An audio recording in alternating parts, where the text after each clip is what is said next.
Hi, good evening to everyone, to my respected lecturers and fellow friends. And my name is Subhashini Selvarajo. I'm doing a Bachelor's of Nursing Science with honors student at OUM. Today, I will be presenting my research proposal entitled The Effectiveness of the WHO Surgical Safety Checklist in Reducing Perioperative Error. Patient safety remains one of the most important priorities in healthcare, especially in the operating theater, where every decision and action can be directly affect the patient's outcomes.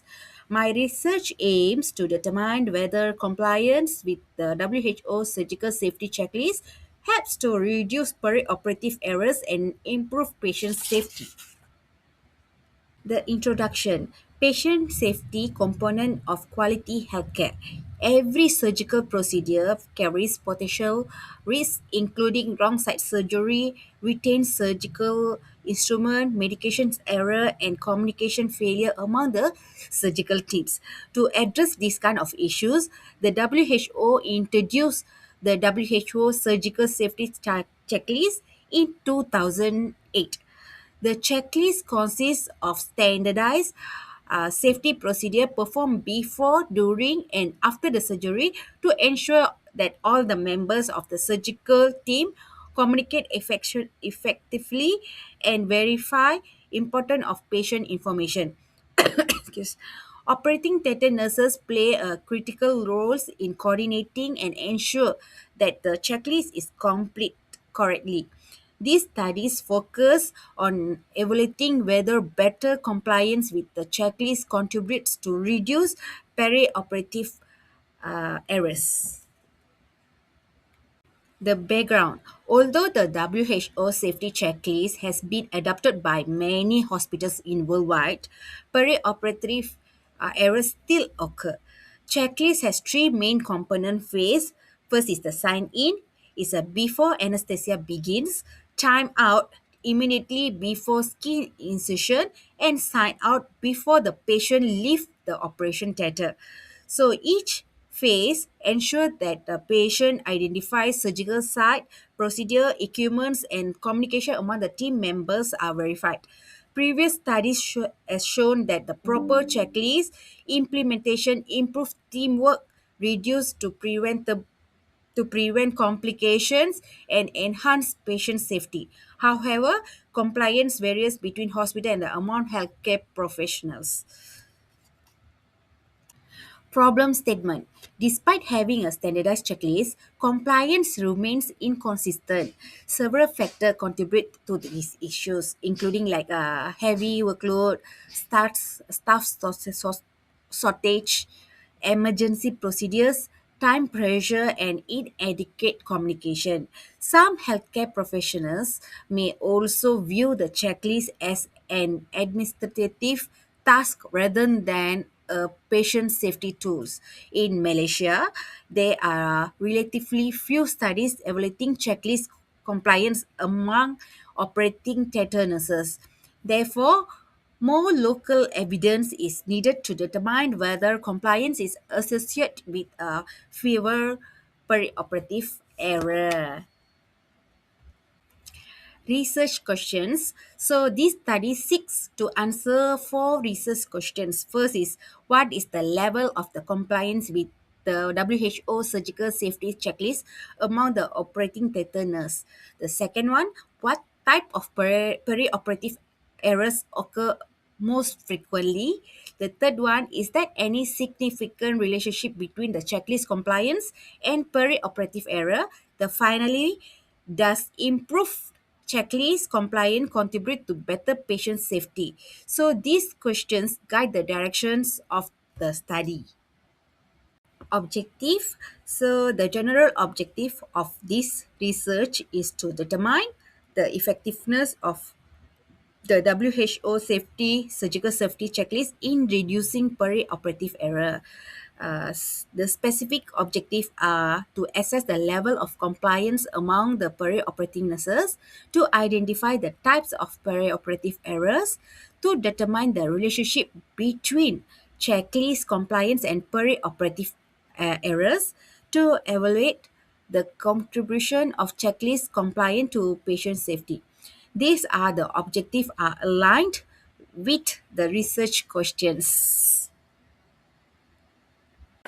Hyposynthesis.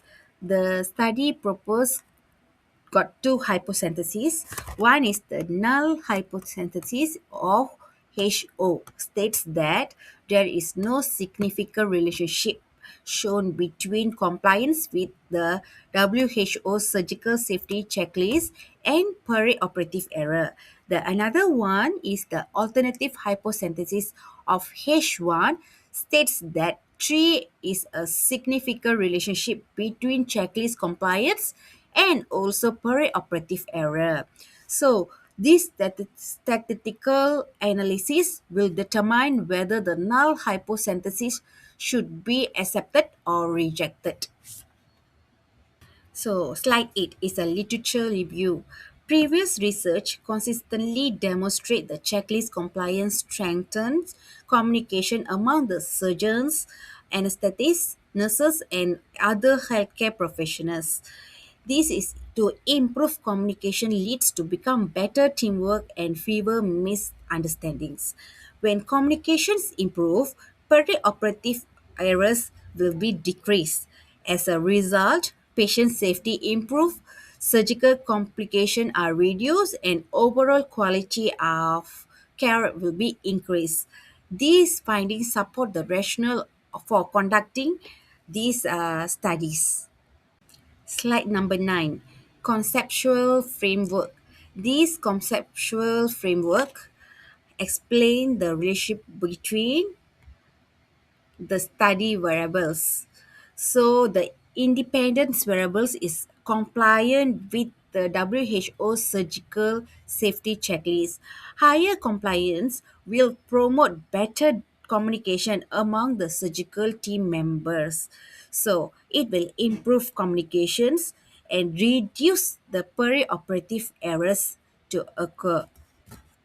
Finally, fewer errors contribute to better patient safety.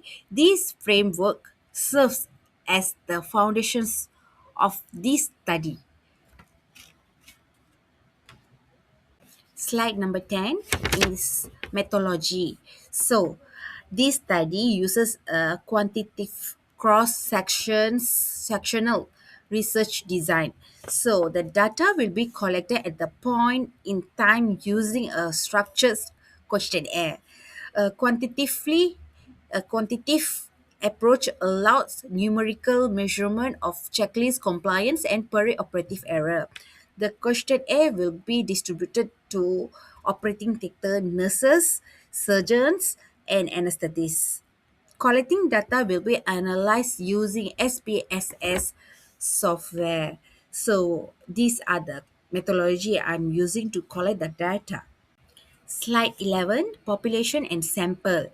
The study population consists of registered operating theatre nurses working in the selected hospital.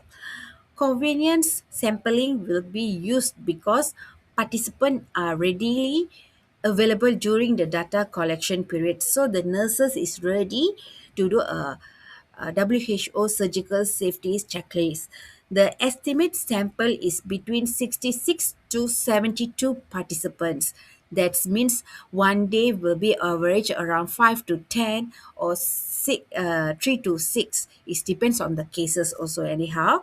Participant will be voluntary and confidentially will be maintained. Slide 12, data collection. So the data collection will be used for a structured questionnaire divided into four sections.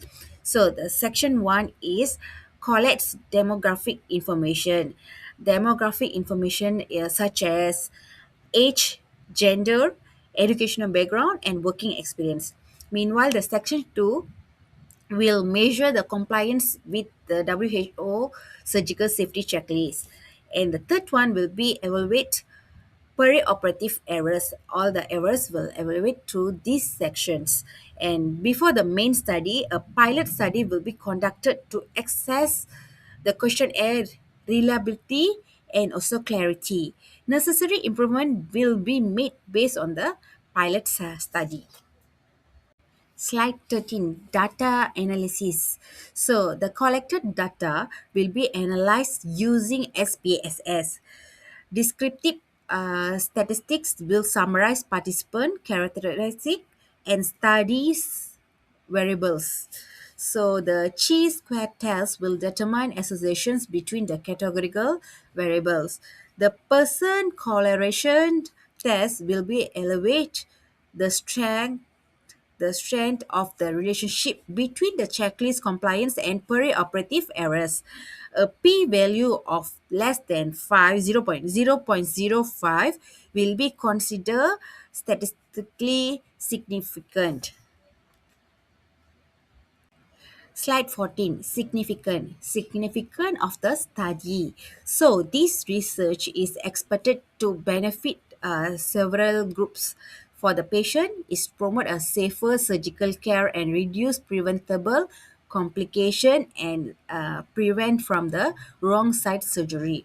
For the nurses, it reinforces the importance of the checklist compliance, teamwork, and professional accountability and awareness when doing the procedure. For the hospital management, the finding may support policy improvement, staff training, and accreditation requirement. For future researchers, this study provide valuable evidence that can be used in future investigation related to the patient safety.